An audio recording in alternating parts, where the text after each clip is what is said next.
Welcome back to Yang Daily. I'll be your host, Alex Cheney. We've got a fairly quick wrap up today, but some fairly significant and concerning news. Let's get to it. First off, we have our first correction to issue. Yay! I guess. A while back, I reported that Humanity Forward Fund had dissolved, but I got that wrong. They only dissolved their super PAC. Apparently, the organization itself lives on. Glad to be wrong there. And thank you to Seth for the correction. A new article came out on the small business bailouts that show just what a disaster it is on so many levels. First, the application process is in chaos. Banks did not know if or when they could get money to business owners. Then it's biased against anyone who is not favored by the banks. Then it is biased against non-whites. Like, the Center for Responsible Lending estimates the chances are between 75% and 95%, depending on race, that you will have no chance of receiving a loan. Then it's biased against smaller small businesses. Then it's biased against newer businesses. Then the program requires businesses to keep workers on payroll, even though the workers would sometimes be better off with the boosted unemployment insurance. And then, of course, there's simply not enough funding for even a couple of months, much less however long this crisis will last. It's no surprise 40% are expected to close up shop for good. This is why the recovery will not be complete, even if a vaccine were to magically appear tomorrow. The jobs that existed before are not all coming back, which means less consumer buying power, which means less business for those left, which means more closures, and so on.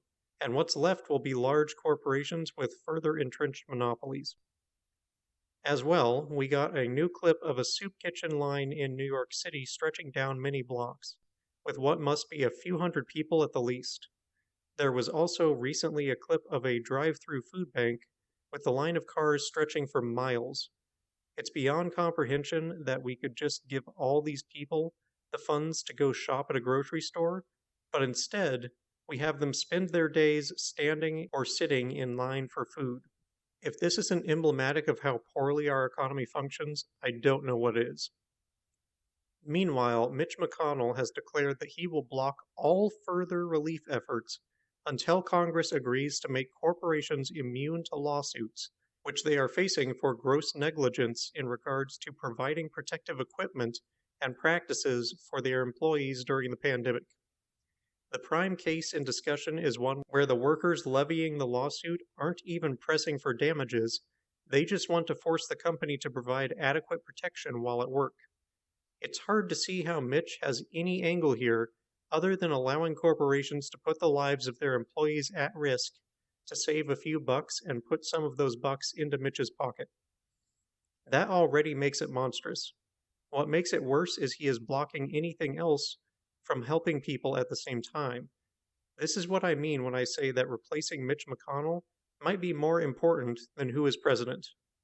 Speaking of beating Mitch, Mike Broihier, McConnell's opposition, had a debate with his two other opponents in March, and a poll was conducted of viewers afterward.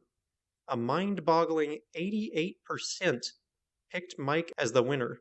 Now bear in mind, this wasn't a poll that included Mitch McConnell, and it was just viewers of the debate, so let's not get carried away thinking Mike has a win in the bag here, but it certainly means people find him persuasive as all hell, and that's a very good thing.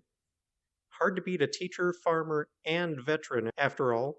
I mean, come on, Mike, that's practically cheating. And then you get Scott Santos in your corner? Ridiculous. In other news, the Food Ethics Council has chosen UBI as their next food policy to investigate for the potential of creating fairer food systems. I think we can guess what they'll discover. They're inviting some experts on to discuss and are asking for advice on which. I recommended Scott, of course, along with Alex Howlett and Guy Standing. Feel free to add your own recommendations at the link below. Paget Kagi will be making an appearance on the Zach and Matt show tomorrow, May 5th at 4 p.m. Eastern, so that should be a good time. Finally, the Humanity Forward masks are officially for sale. Grab yours while they last. And that'll do it for today's Yang Daily. Let Mitch know what you think of his priorities. Help Broihier kick him to the curb. Grab a mask or two to stay safe and classy. Spread the change.org petition. Help convince Graham that UBI is the solution that works with employment. Visit bailoutthepeople.com to take action. Call the Congressional Switchboard to send the most effective message you can to your representatives. Ship a letter to both Congress and the Ways and Means Committee. Help recruit burners and others to the cause and get everyone to sign the petition to join the UBI movement. Flood all of Congress and the White House with calls, tweets, and letters, but particularly 5 calls a day, using ResistBot or Income Movement for easy contact. Print and hand out your neighborhood outreach cards. Consult Humanity Forward, the Income Movement Aid Database, United Way, or the H3 podcast thread if you need help. Consider what we can do to push the movement forward in this critical moment and discuss with others at the local hubs and the support links. And don't forget to Yang Daily.